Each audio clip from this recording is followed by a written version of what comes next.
Salut à toi, j'espère que tu vas bien. Si tu es sur cette vidéo, c'est parce que tu veux réussir ton doctorat. C'est parce que tu veux attaquer ton doctorat de la bonne manière, que tu veux mettre en place les bonnes habitudes pour ton doctorat. Donc, tu es au bon endroit. Dans cette vidéo, nous allons voir 100 règles essentielles pour réussir votre thèse. Des règles que j'aurais aimé appliquer le plus possible pendant mon doctorat. J'en ai appliqué certaines, d'autres moins. Et du coup, dans cette vidéo, nous allons les voir ensemble, une à une, et voir comment toi, tu peux les appliquer, comment je les ai vécues, comment j'ai décidé de les appliquer dans mon doctorat, comment tu pourrais les appliquer toi-même, et comment tout cela pourrait justement t'aider dans ton doctorat. Donc, j'ai organisé ces différentes règles en 10 chapitres. Les règles sont donc adaptées de cet article, mais ne correspondent pas à 100% copier-coller de cet article-là. Donc, la première chose est d'appréhender les bases. L'un des points les plus importants lorsque tu commences ton doctorat est d'avoir la bonne mentalité, d'avoir une mentalité positive et constructive. Pour cela, tu peux essayer de voir ta thèse comme une aventure. Tu commences à un certain point, à un certain endroit, et le doctorat va te permettre justement d'aller à une direction, d'aller à un endroit donné. Si tu as envie d'aller un peu plus loin là-dessus, j'ai plusieurs articles sur mon blog Vaillant Doctorant sur lesquels je parle justement de cela, l'aventure, la quête du héros et le doctorat. Dans cette aventure, il y aura des hauts et des bas. Il y aura aussi des victoires. À toi de décider lorsque tu veux célébrer tes victoires. Est-ce que tu veux célébrer toutes tes petites victoires ou est-ce que tu veux célébrer seulement les grosses victoires? À toi de voir ce qui te semble le plus intéressant. Mais sache qu'il y a des difficultés dans cette aventure. Tout ne va pas pour le mieux. Il y aura des moments de doute, il y aura des moments d'incertitude. Et c'est normal, ça fait partie du processus. S'il n'y avait pas tous ces moments-là, en fait, ça veut dire probablement que tu n'apprends pas beaucoup pendant ton doctorat parce que tu as déjà vécu toutes ces choses-là. Et ça fait partie de l'aventure, en fait, de vivre ces différents points, de vivre ces différentes choses. Ainsi, tu vas développer ta résilience pendant ton doctorat. Apprends à être patient, parce que la recherche est un processus lent et méthodique. Chaque étape prend du temps. Réfléchir prend du temps. Développer des bonnes idées, des idées que tu peux explorer, prend du temps.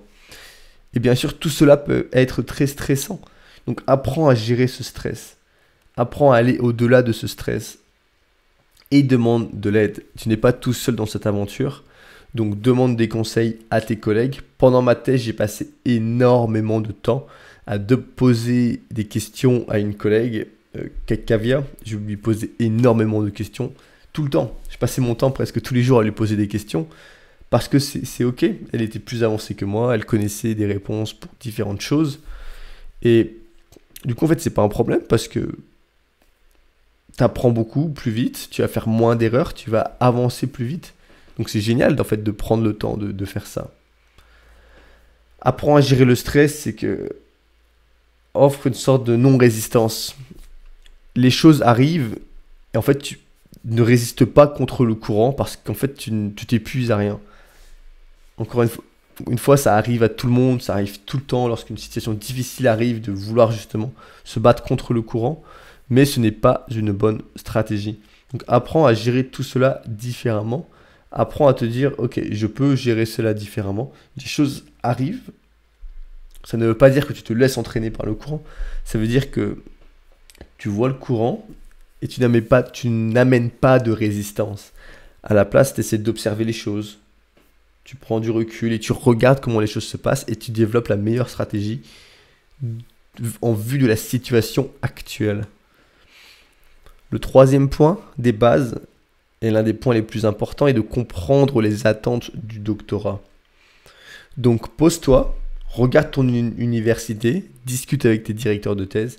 Quels sont les critères d'évaluation de l'université? Que dois-tu avoir fait dans ton université? Quels sont tes objectifs à toi? Et une fois que tu auras défini ces deux choses-là, tu auras une vision plus claire. Parce que, tu sais ce que tu dois faire pour ton université. Et 2, tu connais tes objectifs. Et du coup, tu vas savoir ce que tu vas devoir faire à chaque étape de ce parcours pour atteindre tes objectifs. C'est vraiment important de savoir pourquoi tu veux faire un doctorat.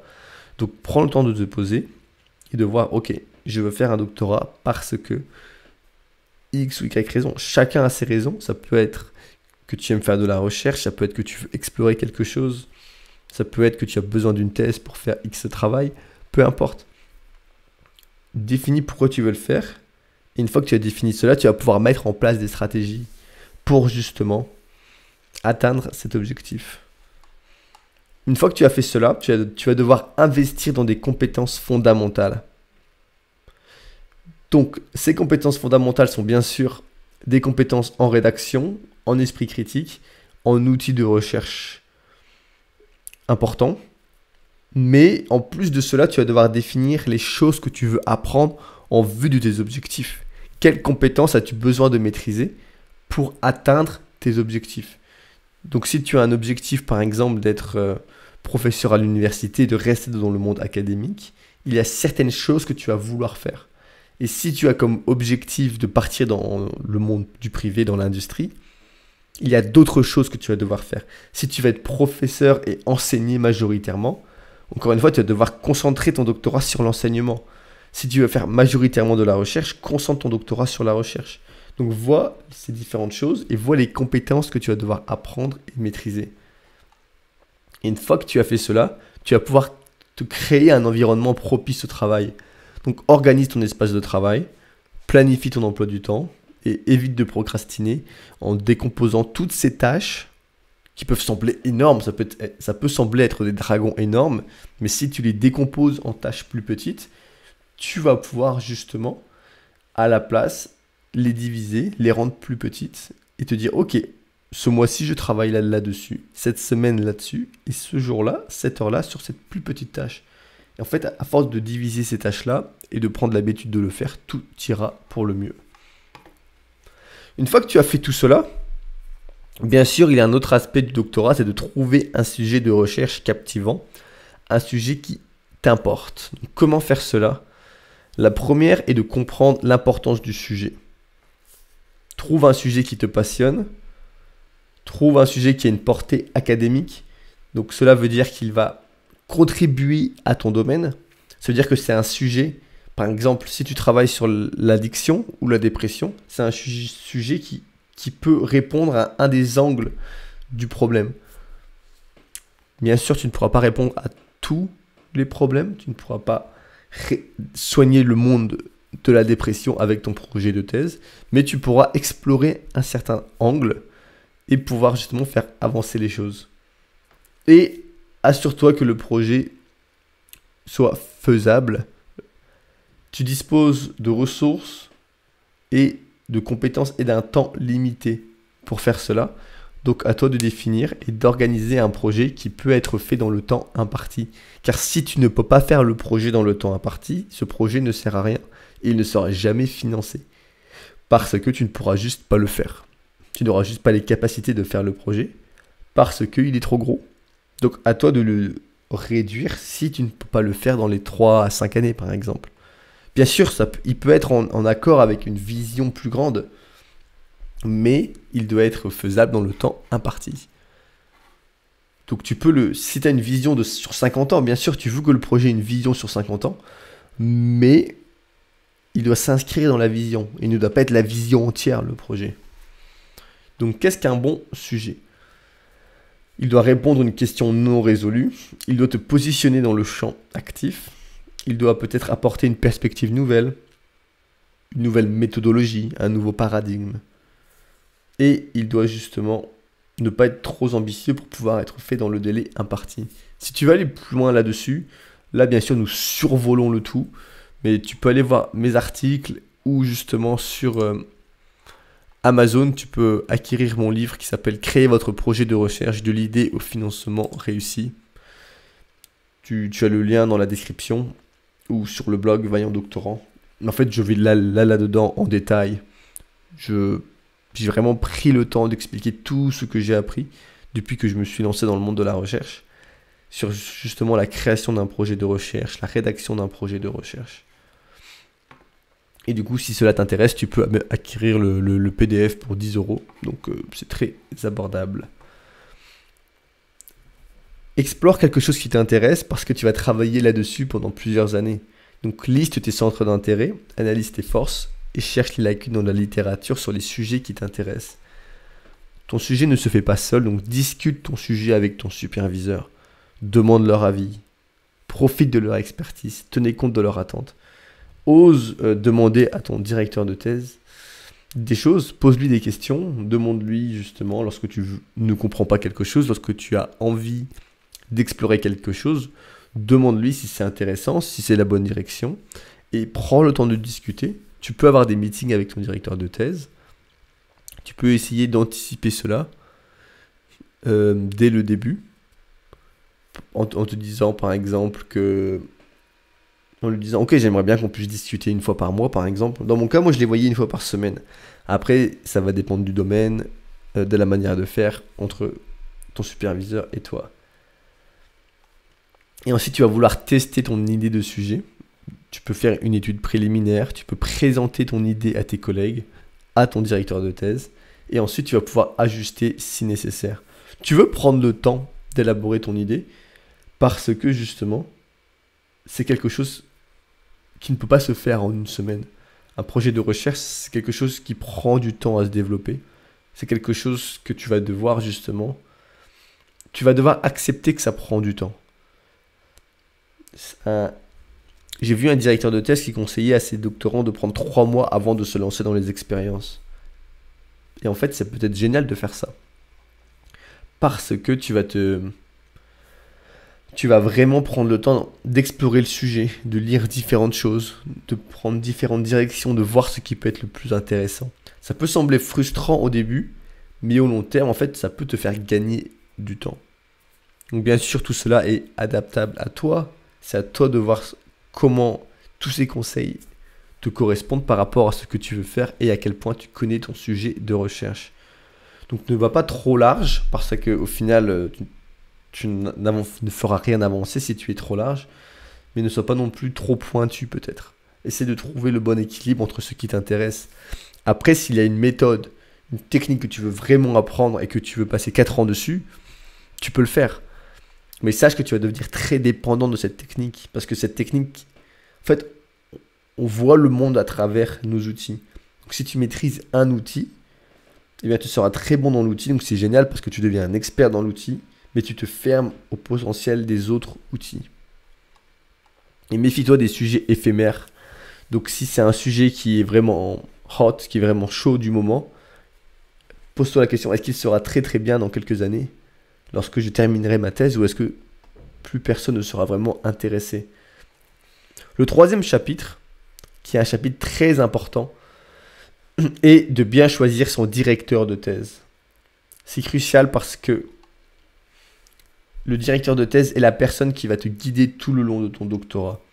Donc, essaie de trouver quelqu'un qui vit... Donc, encore une fois, ça va être à toi, dans un premier temps, de définir ce que tu veux. Quel type de directeur de thèse tu veux avoir, selon tes attentes, tes objectifs et la vision que tu as. Mais tu as envie d'avoir un directeur de thèse avec lesquels vous pouvez être. En France, c'est souvent maître padawan. Aux Pays-Bas, ils supervisent beaucoup plus de doctorants. Et cela fait donc qu'ils ont moins de temps pour les autres doctorants. Mais en fait, ce que tu vas vouloir, en général, c'est avoir un mentor actif, qui est impliqué et expérimenté, qui va pouvoir t'aider dans ta recherche à surmonter certains obstacles. Par exemple, dans mon cas, je suis postdoc en ce moment. Et c'est génial d'avoir un superviseur avec moi, que mon boss elle est très très douée dans la rédaction de demandes de financement. Du coup, j'apprends énormément grâce à elle là-dessus. Pendant ma thèse, j'avais des superviseurs qui m'ont permis d'apprendre énormément sur la rédaction d'articles scientifiques et sur l'approche scientifique en général. Donc c'est génial en fait parce que tu essaies de trouver un directeur de thèse qui peut t'apprendre quelque chose que tu as envie d'apprendre. Essaie d'avoir une bonne communication avec tes directeurs de thèse. Ne mens pas. Si tu ne sais pas quelque chose, tu dis je ne sais pas. Et ils peuvent te l'expliquer. Révèle ton ignorance. Ils savent que tu es doctorant, que tu es débutant, que tu ne connais pas grand-chose. Donc ne te prends pas trop la tête, ne réfléchis pas trop. Donc évite les superviseurs surchargés Encore une fois, ça va dépendre. Peut-être que tu as envie d'aller dans un très bon labo avec quelqu'un qui justement fait de la très bonne recherche sur un domaine spécifique. Il a un très très très grand groupe. Et du coup, il sera moins disponible. Est-ce que ça vaut le coup? À toi de voir, de peser le pour et le contre. Être dans un plus petit groupe, tu auras une meilleure attention. Et du coup, ça veut dire que potentiellement, il sera plus impliqué dans la recherche. Donc à toi de voir si tu veux quelqu'un qui est plus présent, qui te donne plus de liberté. Un superviseur qui justement supervise beaucoup de doctorants va peut-être te donner plus de liberté. Ou peut-être qu'il va justement, il s'en fout de toi, il va juste contrôler chaque chose que tu fais. Donc c'est vraiment à toi de voir lorsque tu le rencontres, que vous discutez pour la première fois, de voir ce qui est le plus intéressant et le plus important. Donc, quels critères? Tu as envie d'avoir un superviseur qui, si tu veux faire de la recherche, tu vas avoir un superviseur qui fait encore de la recherche. Donc regarde ses publications récentes. Est-ce que c'est l'expertise que tu veux développer? Est-ce que c'est le sujet que tu veux apprendre? Est-ce que justement c'est le niveau que tu veux atteindre? Est-ce qu'ils ont déjà supervisé des doctorants ou pas? Est-ce que c'est leur première fois? Est-ce qu'ils l'ont déjà fait dans le passé? Est-ce que tu peux discuter avec les autres doctorants avant? Est-ce que tu peux rencontrer le directeur de thèse pour lui parler avant?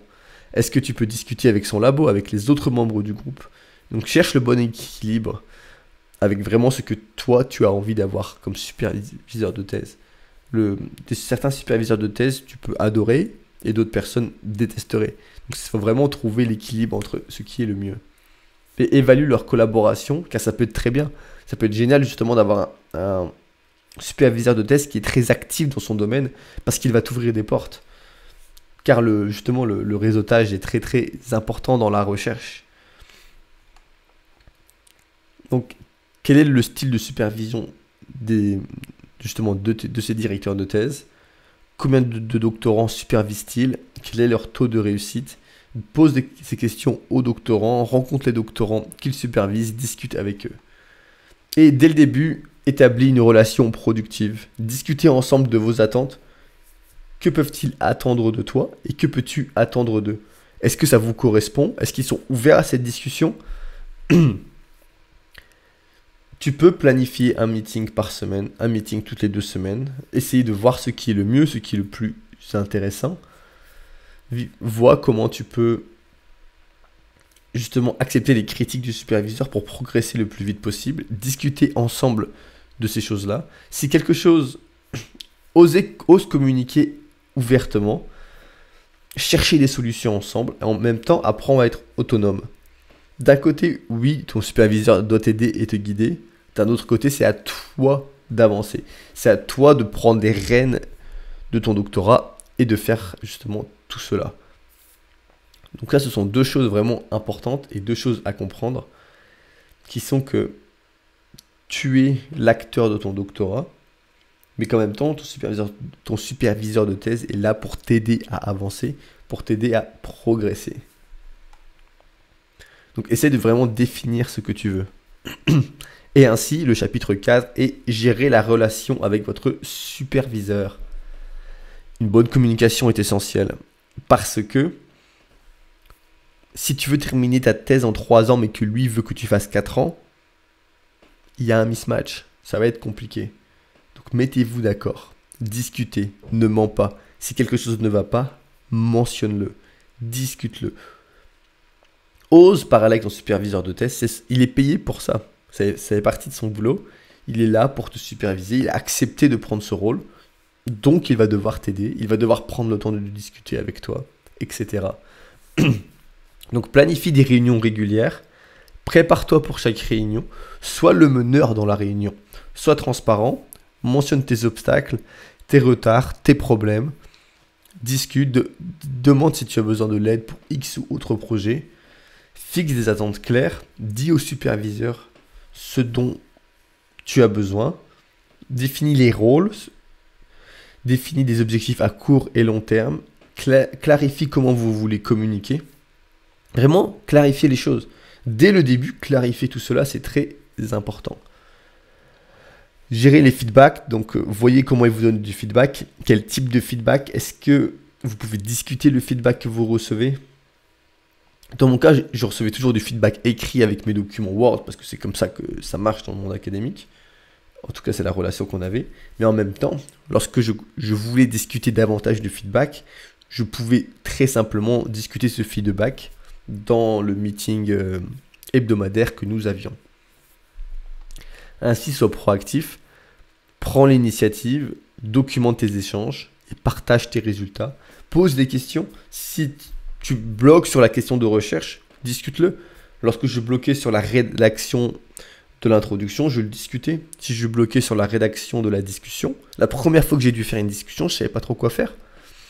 Et du coup, bah voilà, je le discutais et c'est génial. Bien sûr, il peut y avoir des conflits de temps en temps, par-ci, par-là, mais gardez la relation professionnelle, respectez leurs contraintes de temps. Prenez vraiment le temps de choisir un bon superviseur de test parce que cela peut être déterminant pour plus tard. Si vous avez un mauvais ressenti, discutez avec d'autres personnes du groupe et essayez de voir si c'est un vrai ressenti ou pas. Le 5e chapitre, les 5e règles est de structurer et de gérer efficacement votre recherche. Il vous faut une bonne organisation. Fixe-toi des objectifs clairs, des étapes clés et suis tes progrès. La bonne organisation est cruciale parce que le temps passe très vite en thèse. Donc organise tes dossiers le mieux possible. Je vois là au fur et à mesure du temps à quel point mes dossiers sont devenus de plus en plus organisés. Si je compare mon premier dossier pour mon master, tout était un peu n'importe où, mal fait, j'avais plein de dossiers, de sous-dossiers avec plein de trucs un peu partout. Et au fur et à mesure des années, mes dossiers se sont simplifiés de mieux en mieux. À côté, là, je supervise des étudiants en master et ils ont déjà des dossiers assez bien organisés, donc c'est bien, je trouve. Ça dépend des gens, il y a des gens un peu plus bordéliques, j'imagine que j'étais un peu bordélique. Mais essaye vraiment d'être sûr de tout noter, de noter par toutes les choses que tu as, que tu pourrais avoir besoin à un moment, note-les. Et bien sûr, souviens-toi où tu les as notés. Tu peux utiliser différents types d'outils, soit avec des dossiers, soit avec Obsidian par exemple, dans lequel tu peux créer plein de pages. Planifie ton temps de manière efficace. J'ai un programme entier sur mon blog dans Formation Doctorant dans lequel je parle de tout ça. Donc si tu veux aller plus loin là-dedans, va voir ces programmes. Mais crée-toi un calendrier réaliste. Donne-toi des blocs de temps, 1h30 par jour, un cycle ultradien. Ce sont comme des cycles de sommeil. C'est comme cela que notre corps est fait. De cycles de 90 minutes.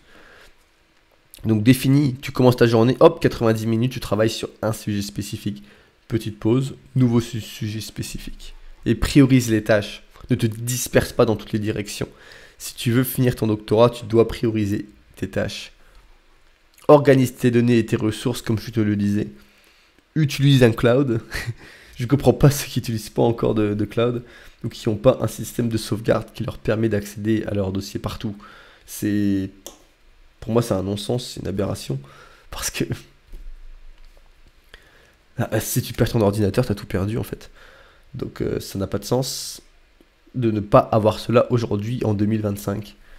Tiens un journal de ta recherche, que ce soit un journal en ligne, c'est peut-être le mieux, un journal papier pour certaines choses. Mais note tout. Ce que tu as fait aujourd'hui, tu ne t'en souviendras pas dans 3 ans. Donc note tout. Ton toi du futur te remerciera. Et développe une routine de travail. Bien sûr, la routine peut tuer à petit feu, mais en même temps, quand tu as une bonne routine, une bonne structure, c'est là où tu es le plus efficace, le plus productif. Donc définis des heures régulières, fais des pauses, fais le point chaque semaine. Chaque jour, tu peux te poser 5-10 minutes et dire ok, voici ce que j'ai fait aujourd'hui. Est-ce que c'était bon? Est-ce que c'était mauvais? Ok, qu'est-ce que j'aurais pu supprimer? Qu'est-ce que je peux faire demain pour rendre ma journée meilleure? Et le lendemain, ainsi, tu as pris le temps de contempler tout ce que tu as fait.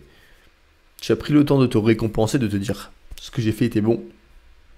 Et du coup, le lendemain, tu vas pouvoir t'améliorer, voir où tu avais manqué la cible et ajuster. Et c'est ça la meilleure des manières de faire, c'est de constamment ajuster.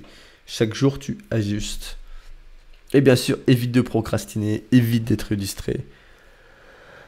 Si tu peux, limite les réseaux sociaux, travaille dans un environnement calme. Ça peut faire toute la différence au long terme. Moi, je sais que quand je commence à ouvrir plein de pages, etc., à vraiment ouvrir plein de pages, tu vois, quand tu commences à cliquer partout, à ouvrir des pages de Facebook, de LinkedIn, de euh, email, les emails peut-être même. Et en fait, tu commences à vraiment partir dans toutes les directions et ça te rend encore plus anxieux en fait. Lors de ce processus, vous pouvez justement essayer de collaborer avec vos collègues, solliciter des retours, participer avec votre groupe de recherche, donner des présentations, partager vos brouillons, discuter avec un maximum de personnes. C'est en discutant avec les collègues que les opportunités s'ouvrent, que les opportunités arrivent. Le chapitre 6 se concentre sur la rédaction, rédiger avec méthode. Il te faut une approche méthodique. Commence à rédiger le plus tôt possible. Rédige même lorsque ce n'est pas parfait et développe une routine d'écriture. Apprendre à rédiger prend du temps. Si tu reportes tout pour la fin, tu vas faire les mêmes erreurs dans le même temps. Du coup, tu n'auras pas le temps d'exploiter tout ton potentiel de rédaction. De plus, apprendre à rédiger, c'est apprendre à penser. C'est apprendre à organiser ses pensées de manière structurée et logique. Donc plus tu apprends à rédiger tôt, plus tu apprends à penser tôt. Et c'est ça le but du doctorat, c'est le but des premières années de thèse, c'est vraiment d'apprendre à organiser ses pensées, d'apprendre à faire tout cela. Tu peux préparer un plan de rédaction en décomposant ta thèse en différentes sections, élaborer une structure détaillée de chaque chapitre que tu veux avoir et prioriser les sections à rédiger. Dans mon cas, c'était une thèse par chapitre, par article, où chaque chapitre est un article, parce que moi, ma vision, c'est que le doctorat en tant que tel, le bouquin ne sert à rien. Personne ne le lit vraiment. Donc au final, ce qui compte, c'est les articles scientifiques que tu publies, car c'est eux qui peuvent vraiment avoir un impact dans ton domaine. Donc moi, je me suis concentré sur les articles scientifiques. Donc j'ai fait mon travail, j'ai fait la recherche, et je l'ai directement écrit en article scientifique, et j'ai visé à les publier. J'ai vraiment visé à fermer ces boucles le plus vite possible. Ainsi, lorsque je suis arrivé à la fin de ma thèse, j'avais déjà plus ou moins tous mes chapitres rédigés depuis le début. Le premier était une revue de littérature qui a été publiée aussi. Et ainsi, j'avais juste à rédiger introduction, discussion, et quelques autres points par-ci par-là, et ajuster le reste. Mais ça a rendu le tout beaucoup plus simple. Certaines personnes disent que c'est pas bien, qu'une thèse ça doit pas être comme ça, qu'une thèse ça doit être un flow continu. Peut-être qu'en physique c'est plus logique, parce qu'en physique tu testes énormément de choses, de paramètres, et c'est vraiment un sujet qui continue en longueur. Donc peut-être que c'est plus logique justement de rédiger cela comme une grande histoire. Dans mon cas, c'était des projets liés mais en même temps un peu différents, donc je voyais pas l'intérêt de faire cela comme ça. Et c'est ça qui est bien, c'est j'avais le choix. Donc je pouvais choisir ce que je voulais faire. Donc prépare-toi un plan, essaye de rédiger le plus simple possible, soigne tes transitions, n'utilise pas trop de jargon, fais de bonnes références, relis, révise chaque partie, pense, rédige, édite. Une étape à la fois, pas en même temps, car sinon tu perds ton temps. Si tu veux apprendre à rédiger, encore une fois, tu vas dans mon programme formation doctorant. J'ai plusieurs programmes de rédaction. Je t'invite à les suivre. Ça va vraiment faire la différence. Tu as deux options pour apprendre à rédiger. Soit tu apprends à rédiger dans ton coin avec du feedback et tu vas faire des erreurs encore et encore. Soit tu te formes à la rédaction, tu apprends la théorie, tu comprends les concepts et ensuite tu essayes de les appliquer. Tu commettras bien sûr des erreurs. Et après, tu reçois du feedback là-dessus. En fait, ça te permet de directement te rendre compte lorsque tu reçois du feedback des erreurs que tu as faites et de pouvoir avancer beaucoup plus vite. Tu apprends beaucoup plus vite si justement tu apprends de tes erreurs. Donc, gagne en productivité, fixe-toi des objectifs quotidiens, travaille en session de travail. Tu peux faire du Pomodoro, tu peux faire du Ultradien, peu importe ce qui fonctionne le mieux pour toi. Et ne te laisse pas bloquer par la perfection. Le chapitre 7 est un chapitre important parce que tu dois te préparer pour la soutenance. La soutenance, en gros, l'objectif est de démontrer que tu maîtrises le sujet, que tu es capable de défendre les choix que tu as fait pendant ton doctorat et que tu es capable de répondre aux critiques. Donc, encore une fois, ça va dépendre. Aux Pays-Bas, il n'y a pas forcément de présentation, au moins à Groningen. Là où je suis actuellement à Nijmegen, il y a des présentations. Mais commence par une introduction captivante, bien sûr, présente tes résultats principaux et une conclusion forte. Bien sûr, tes diaporamas aussi simples que possible. Enlève tout le surplus, le superflu, parce que ce n'est pas forcément intéressant ni important. Donc simplifie tout, enlève le texte, mets juste des images, des graphes, des figures. Mets en avant les éléments clés, teste tes supports et entraîne-toi à l'oral, bien sûr. Tu peux faire des mock sessions, anticipe les questions. Donc tu demandes à plein de gens de t'aider, tu fais une sorte de session blanche et tu te prépares. Pourquoi tu choisis cette méthodologie? Quels sont les points faibles de ton travail, etc. Dans mon cas, je m'étais un petit peu préparé. Je n'avais pas fait d'entraînement blanc parce que je m'étais dit que c'était pas la peine. Je savais que une fois que tu passes à la soutenance, tu sais que tu as le doctorat, donc je voyais pas la peine. J'avais commencé mon postdoc, je commençais à faire autre chose, donc je pensais plus trop à tout ça en fait. Et du coup, je m'étais dit que j'en avais pas forcément besoin. Donc je m'étais préparé de mon côté, j'avais pensé à mes différents chapitres, j'avais tout relu bien sûr, de manière générale, mais au final tu connais ce que tu as fait et je savais ce que j'avais fait.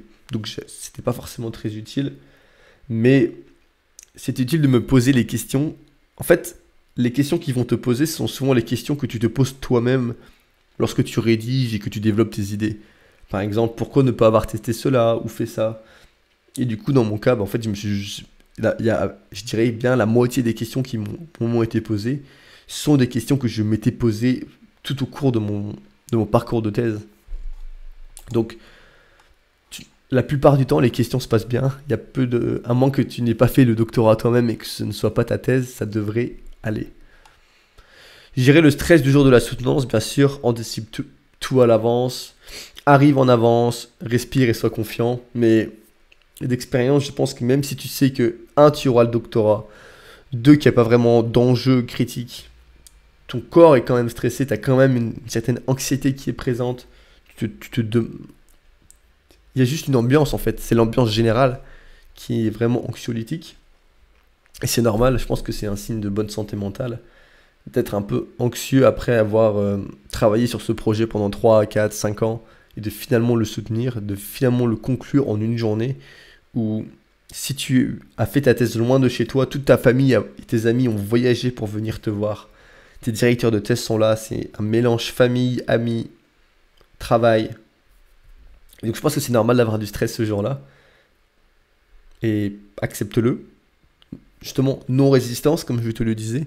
Ne combat pas ce stress, accepte-le. Et justement, fais de ton mieux lors de ta soutenance. Le chapitre 8 consiste à publier les résultats de votre thèse. Pourquoi publier? Parce que c'est ce que tu fais en recherche, que tu veux justement disséminer dans le monde ton travail, tu veux montrer aux gens ce que tu as fait. Et dans le monde académique, ça passe souvent, la plupart du temps, par un article scientifique. Tu peux aussi faire des podcasts, tu peux aussi le montrer au grand public, mais pour le montrer au monde de la recherche, tu fais un article scientifique. Cela valide tes travaux parce que d'autres personnes, d'autres universités vont lire ton travail. Ça peut ouvrir des opportunités et ça te fait gagner en visibilité. Car maintenant, on sait que tu existes dans le monde académique. Identifie les parties publiables de ta thèse.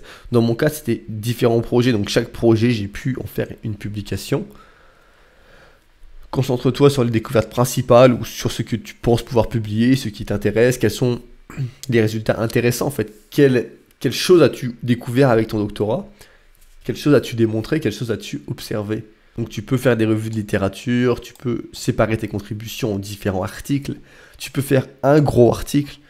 Il y a des millions de façons de faire, il n'y a pas de bonne ou de mauvaise. Le mieux, c'est d'avoir un gros article.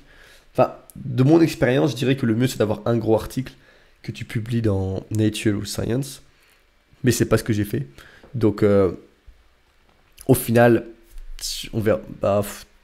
Tu fais du mieux avec ce que tu as. Selon tes résultats, comment tu peux les publier, si ce sont des projets qui se suivent ou si ce sont des projets plus courts, plutôt séparés. Choisis les bonnes revues, donc prends le temps de vraiment envoyer tes articles aux revues pertinence. Le facteur d'impact, aujourd'hui, on te dira que c'est moins important, mais ça l'est encore. Et bien sûr, prends du peer review, c'est pas vraiment préféré, t'es obligé en fait. Sinon, ça compte pas. Dans le processus de soumission, tu auras une lettre de motivation à rédiger. Pourquoi est-ce que ton article correspond? Prépare ton manuscrit, suis les guidelines et sois prêt à le réviser car tu auras un retour et tu vas devoir le réviser. Tire parti des collaborations. Bien sûr, ton superviseur est impliqué, tes collègues peuvent être impliqués et participent à des conférences. Ne néglige pas les délais. Méfie-toi des revues prédatrices et ne te décourage pas au premier refus. Lorsque tu vas entrer dans ce monde de publier des articles scientifiques, tu auras des refus encore et encore. C'est partie du jeu, donc accepte-le. Apprends des commentaires des examinateurs. Vois tous les commentaires que tu vas recevoir sur ta thèse ou sur tes articles scientifiques.